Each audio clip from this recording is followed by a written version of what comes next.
I am your hostess, Starr Howard, and we are here one more time for another episode. If you tuned in last week, you probably got the glimpse of, well, actually, I wasn't on video, only audio, but go back and listen to last week. It's just a little bit of an outtake on my opinion about building your community. It's about 15 minutes long, so go ahead and check that out on the podcast on Apple, SoundCloud, and Google Play, and just search in your engine, in my opinion, with Starr Howard. But today I'm here at home on my couch, no longer at the hair gym this week. I will be back next month actually filming at the Hair Gym Academy and Salon in Oakland. But today I decided that I wanted to bring it home, have a little casual conversation on the couch, on the blue couch with my friend Stoyan. And I am going to really just bring her in. Hey girl, hey girl, hey. Hey girl, hey. How are you? How you doing? How you doing? I don't even like Wendy no more though. Why not? I don't know. I think some of the things she says is incredibly problematic. Very. Do you think she's gotten worse though? Like, cause I used to watch her. I think what I love about her and what I love about Charlemagne is that they don't filter, they just give it to you raw. Mm-hmm. But I think with such a large platform, like when you're misinformed, that's like the worst thing. So when they're just speaking their truth or whatever, that's fine.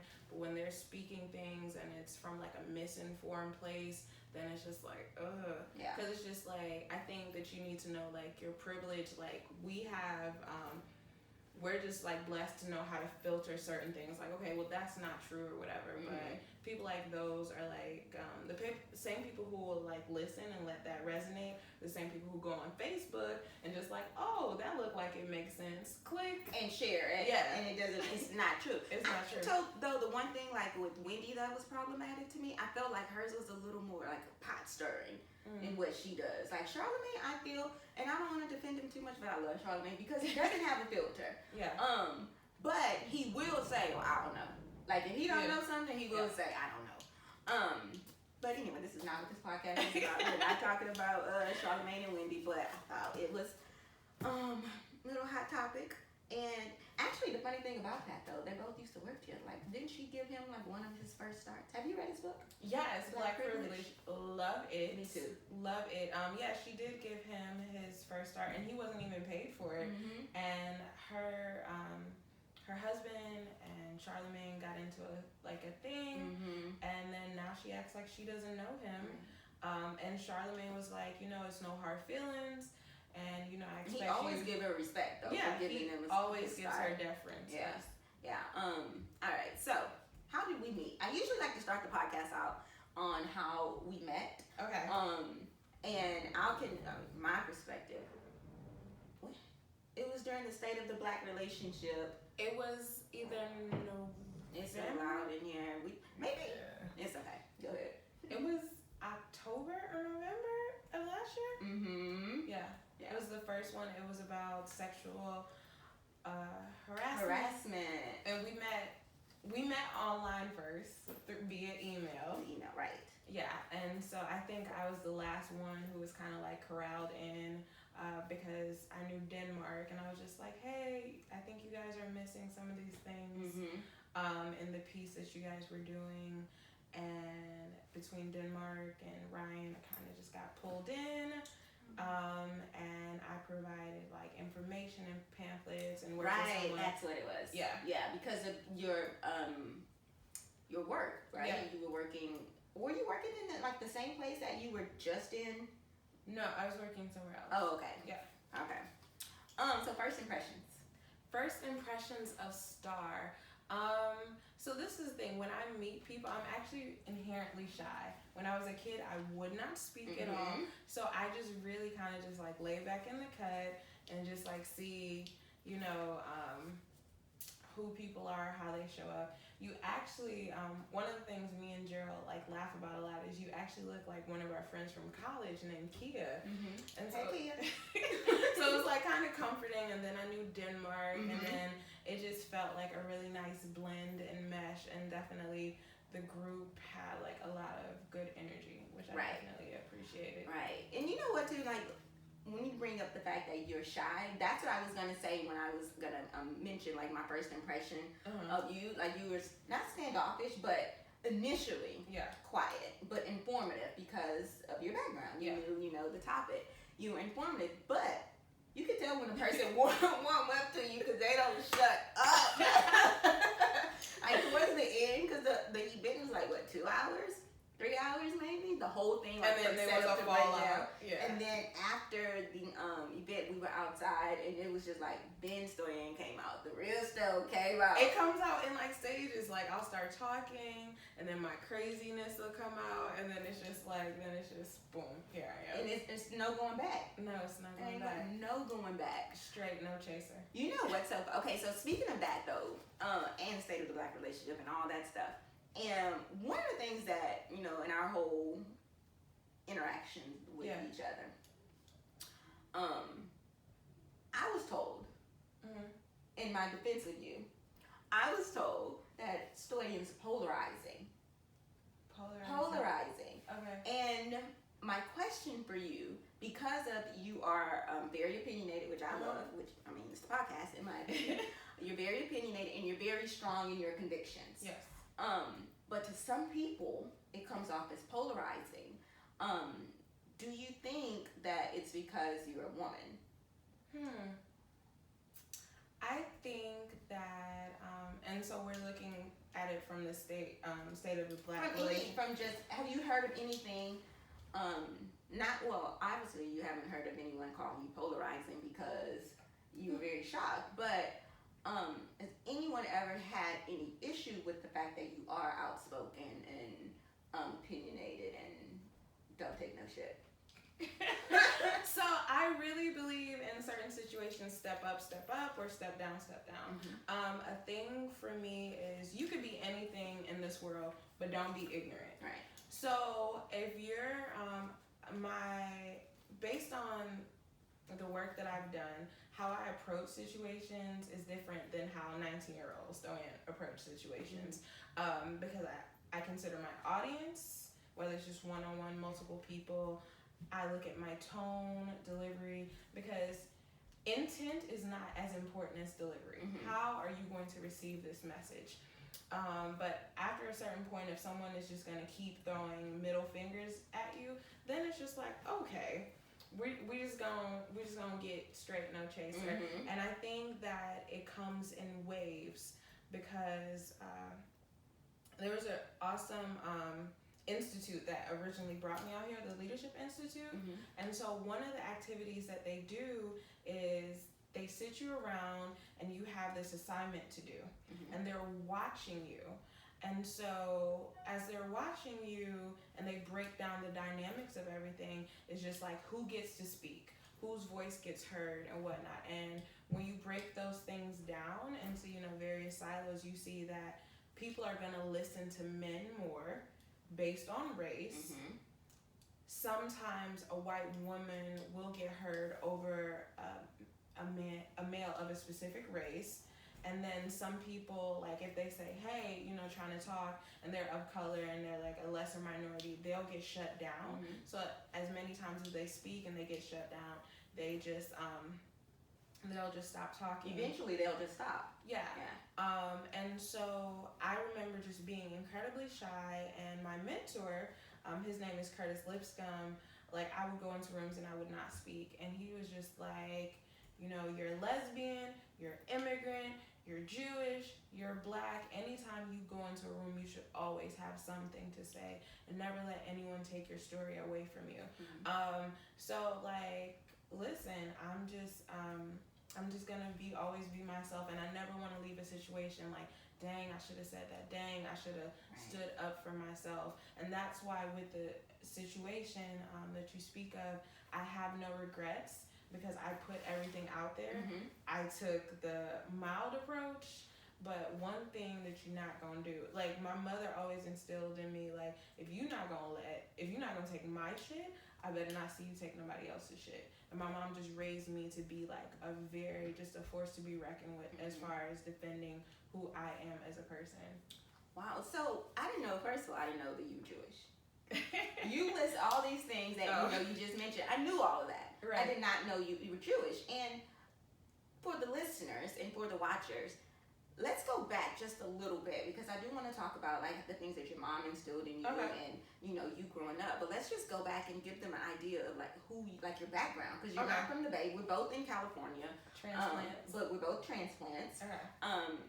So where are you from? Your background. Okay, so give it to us, because it's a lot, y'all. Let me do it in my Sophia Petrillo. Picture it. Morant Bay, St. Thomas, Jamaica, 21289. Even though my name is not Starr, Starr was born. Yes. A mark on the constellation. So, my family is from Jamaica. Whenever, I'm so lucky to have children, they will be first generation. Moved from Jamaica to New Jersey, lived in Connecticut, lived in New York, lived in Michigan. I came out here for a Leadership Institute June 2016 and was recruited for a position, started September 2016, then moved out here. Just definitely just trying to navigate the Bay. It's definitely a different type of beast. And that's just like a little bit about me. I identify as lesbian. I don't like the whole terminology coming out, right? Because I'm just like, if that's the case, I don't think it should be specific to just the LGBT community, because there are a lot of things that people don't necessarily disclose about their identity, that you can't like visibly see. You know what I mean? Like, no one says, when did you come out about being diabetic? When did you, all these other things that aren't tangible things that you can just like literally see unless you're like in the bathroom with them when they're like putting in insulin and stuff like that. I am Jewish by birth. My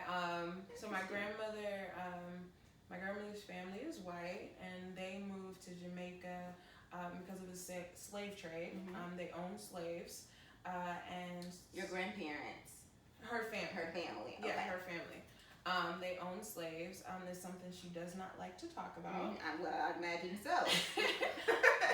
Yeah, it's not something that she likes to talk about, which is interesting though, because it wasn't until moving to the U.S. and being around her and then kind of getting indoctrinated into the African American history, I looked at my grandmother and just thought like, why do you say the N-word?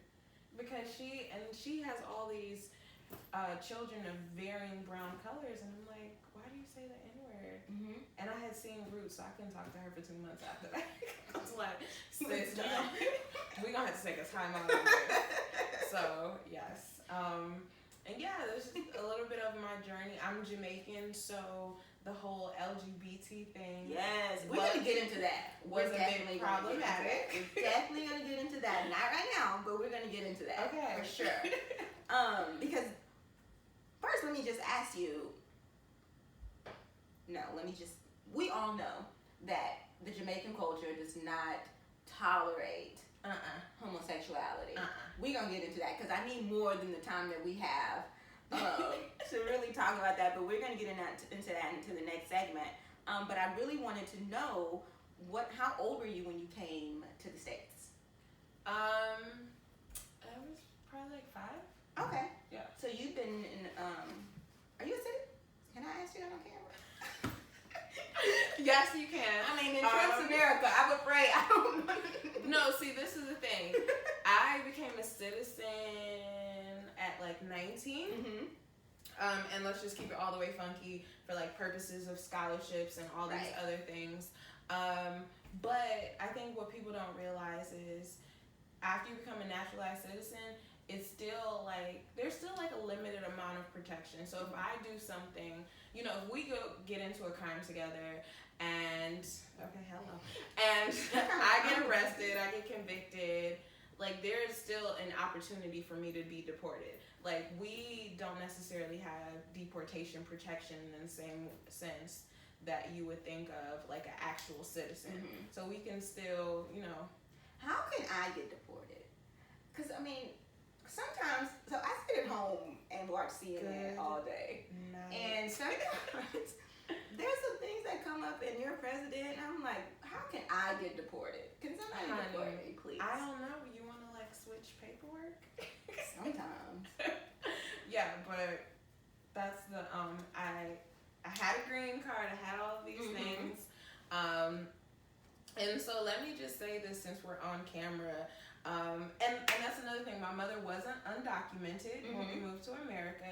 And so one of the things that's incredibly challenging for me is when people look at me, they don't see immigrant. My mom made sure I didn't have an accent because she didn't want me to get teased. But just hearing some of the things people say about undocumented workers, and a lot of the work that they have to do are things that Americans feel like they are too good to do. Right. So it's just like, just working under the table and doing all of these things. Like, it took my mother a very long time to be able to, like, legally be here. My dad, my biological father, was a horrible person.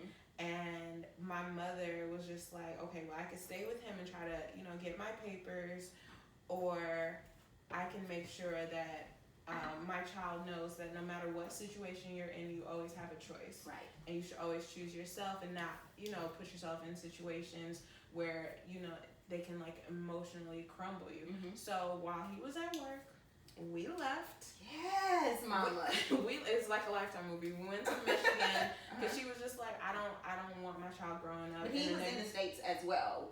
He was in the States, but he was legally supposed to be here. Okay. My mother, like, at a certain point, like, visas run out and now you're illegal. Which I don't like the term illegal or alien because I feel like it legitimizes someone's womb. Right. So I don't like that. And it separates you. Yeah. Yeah. Because, I mean, when we think of the word alien, we think, like, galaxies away. Yes. And so, yeah, it was just, like, a challenging experience. And, the gag is that on that test, which is, like, kind of like an AP history test. I've heard. A lot of people who are American don't know it. Do not know we it. have to study. You have to check in with people. You have to do so many things. And it's just like, no. Like, it's not like, that's why, I can't stand, Trump's gaslighting. But more importantly, what I can't stand is, like, when people just don't question everything. Yeah, that's the problem. Yeah. And that leads into, you become a cult now because you're just following what people tell you without checking the facts, without checking yourself. Your relationship with your mom. How is your relationship with your mom? Oh my gosh. Is it just you and your mom? Yeah, I'm the only child. Okay. My relationship with my mother it's unconventional in the sense that I think in the relationships that the parental relationships I've seen with people, no one really challenges their parents. No one makes like a baseline, like this is the standard I expect from my parents. We just kind of give that deference and we do things out of obligation and all these other things, even though it doesn't feel good on the inside. So my relationship, so when my mother moved to America with my father was horrible. So I'm talking about when we lived there, when we first came to New Jersey, like me and my mother sharing a box of Frosted Flakes because he would not buy food, and just all these things. So that's why my mom went and got, my mom had me when I was 29. So she's like 35, 36, having to take a babysitting job just to just have food. Right. You know what I mean? And sometimes he would leave me on the bus. So then my mom's boss, thank God it wasn't like a Lifetime movie, nothing happened. So my mom's boss would have to pick me up and stuff like that. So it pushed my mom into a deep, deep, deep depression. Right. And then when we moved to Michigan, and you would think, okay, I'm moving with my sister, it's gonna be different. My aunt was a piece of work. And this is your mom's sister. Yeah. And so she was a piece of work and she gave my mom hell. And my mom is just like, okay, I'm just trying to stay afloat because I'm trying to get papers. I'm trying to do all these things. Then she's dealing with the divorce.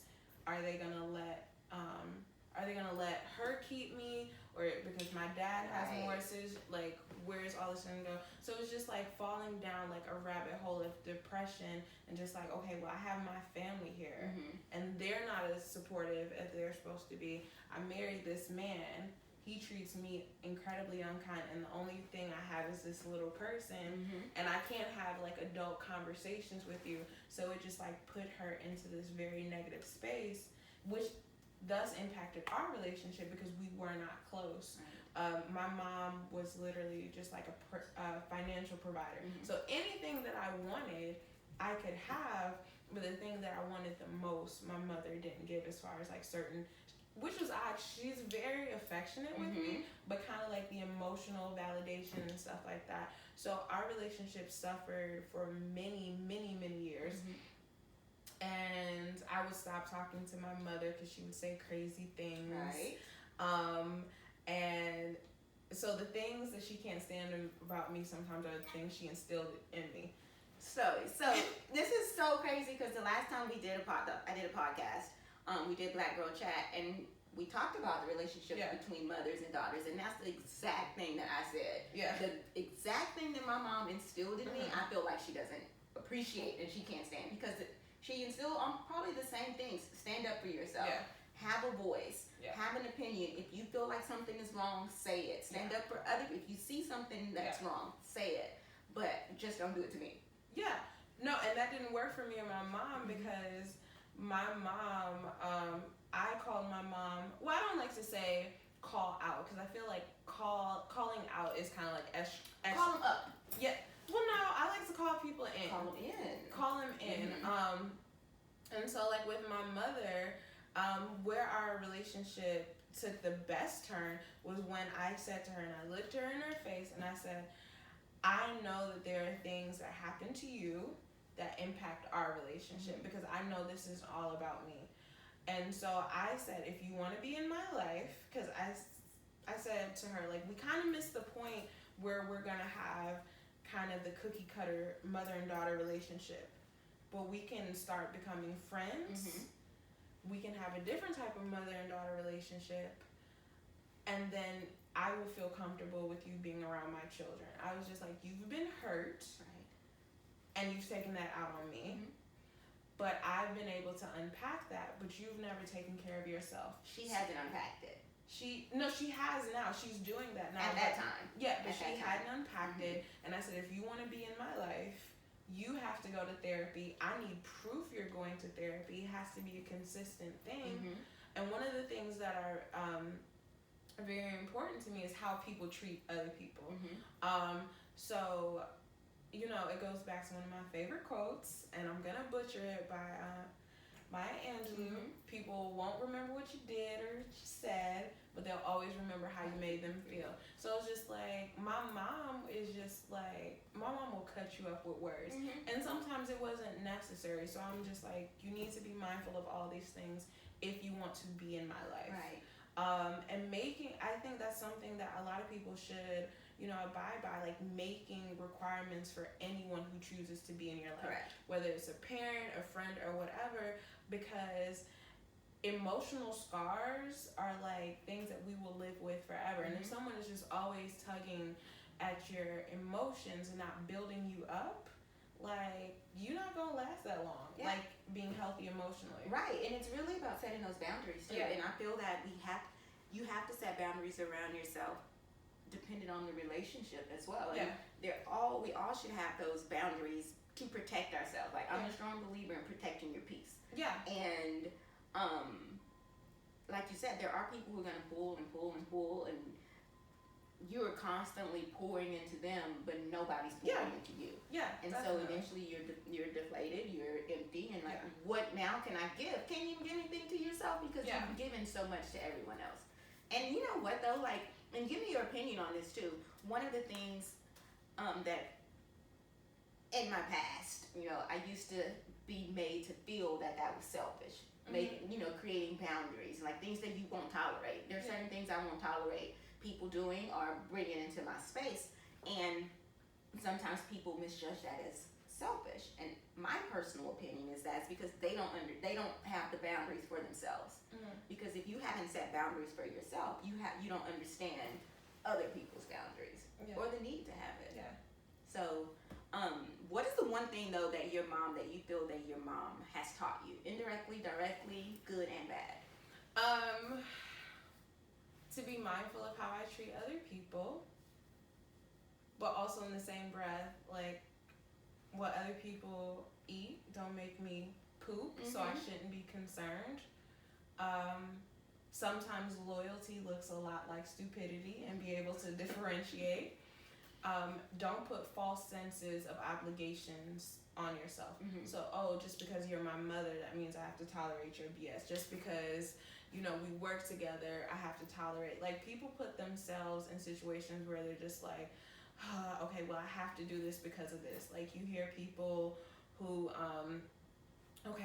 it's Thanksgiving, I gotta go to my family. And she would always challenge, well, why do you have to do this? Exactly. Why do you have to do this? And when I was younger, I couldn't come up with tangible, and she was just like, if you can't come up with a reason, like, you really want to go, or you have it in you, like, stop making promises to, people and things of that nature. You don't owe anyone anything. Right, and even though you think this person is theatrical, there was one thing that they said that I said, yes. What was it? So Miss Ayanla, she was talking to Miss Oprah, and I will send you the link to this. And she was just like... Well, you love Oprah, too. You love Oprah. Okay. Oprah said love is in the details, honey, so I'm about to love on you. So Ayanla was just like, let me use my cup. Okay. And she was just like, everything that's inside this cup is for me. This is all I need to sustain myself. What comes over the cup, you can have it. I'm willing to give it to you. But she was just like, a lot of times we dip into our cup to give to other people, and we make them criminals, and we don't even know that, they don't even know that we're making them criminals, because they're stealing from us, and they're willingly, like, taking because they think we have enough to give, and then when we look back down, there's nothing left. And then people talk about, well, I'm a good person, why does this happen to me? I'm a good person or whatnot. But, the question is, how good of a person are you if you're not first good to yourself? You better preach. You better preach that. You can't give anybody anything that you don't own. Yeah. If you don't own love for yourself, respect for yourself, you can't give that back to anybody else. Because you don't recognize it. You don't know what it is. How can I love you and I don't even know how to love myself? I don't know what love is. Right. Or what love got to do with it, for that matter. Hello, shout out to Tina. So really, we're going to take a little short break. Okay. And come back, and I want to talk about growing up being Black, lesbian, Jamaican, Jewish, an only child. Yeah. Growing up in America. Yeah. And an immigrant. Yes. But really just growing up in America, being a lesbian with a Jamaican mama and Jamaican family. So I want to talk a little bit about that. So we'll be back, and we'll take a quick little break, and I'll see